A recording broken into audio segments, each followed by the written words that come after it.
certainly blessed with amazing geographic location along with a variety in culture and architecture.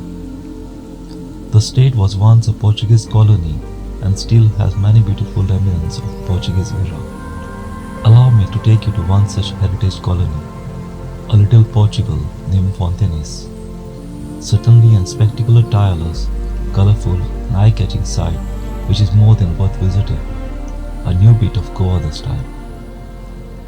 Located in the heart of capital city of Goa, also known as Goa's Latin Quarter, tucked in an ancient creek called Ourem Creek to the east, and Altinho Hills which stretches to the west. Before we explore the place, let us know why the Portuguese named it as Fontainhas. It is located at the base of Altinho Hill, thus it receives a natural stream water supply at the base. It was hence aptly named Fontainhas, a constantly flowing fountain of phenolics. The fountain still exists at the end of the quarters. Now, let's buckle up our shoes and wear a hat because Fontainhas is best explored on foot. I took a morning walk in the Latin Quarter. It was like traveling back in time. While strolling among its narrow cobbled streets, stumbled along the tiny lanes, capped at the buildings, and found memories of the past where the walls came alive. This place was founded in the 18th century by a wealthy Portuguese, Antonio João de Sequeira. The place was initially used for coconut plantation. It was then remodeled into a lively residential area for Portuguese administrative officers and rulers. Hence, this place stands as a visual reminder of Portuguese remnants with bountiful houses and cottages with integrated architecture and fluorescent painted houses. The most important fact about this place is that the houses are painted every year after monsoon.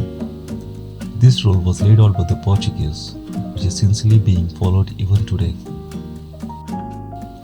Drop your jaws at the old Portuguese houses that dated back to the 18th and 19th century.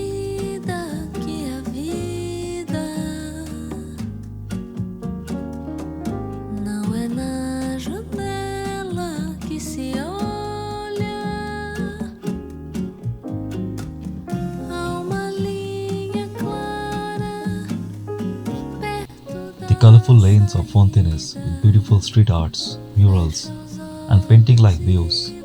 The place itself is a tremendous artwork.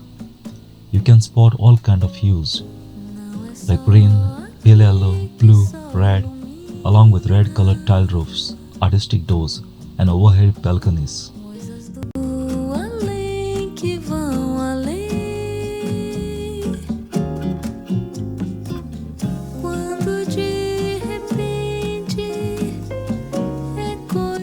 While some buildings may be a little faded, there's no denying that a maze of narrow winding lanes in the Latin Quarter is still oozing with charm and atmosphere.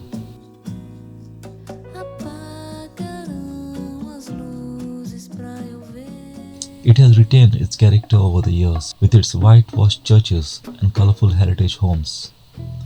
When you enter the lab of Fontainhas, the first significant attraction of the Fontainhas you can see is the most beautiful chapel of Saint Sebastian. It attracts tourists with its pristine white exterior, which is a great contrast to the colourful neighbourhood.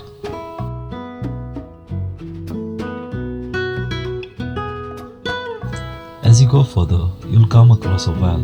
It's called the Wishing Well of Fontainhas. Though the well is no more in use, it gives the place an image of an old fairy tale town. The roosters are the most common features on the pillars and walls of the houses. You can observe them even on this well. The Hindu Brahmins of Mala area coexist here with the Indian Christians. Though most of the colourful houses in the Portuguese colony are now converted into heritage hotels and cafes, many houses can be still seen inhabited by the Goan Christians. It's a great place to explore and even get a little lost amongst the cheerful painted houses. You'll almost likely stumble across some charming souvenir shops and art galleries. It was an interesting hour walk. Is it worth a visit to ask? Most definitely.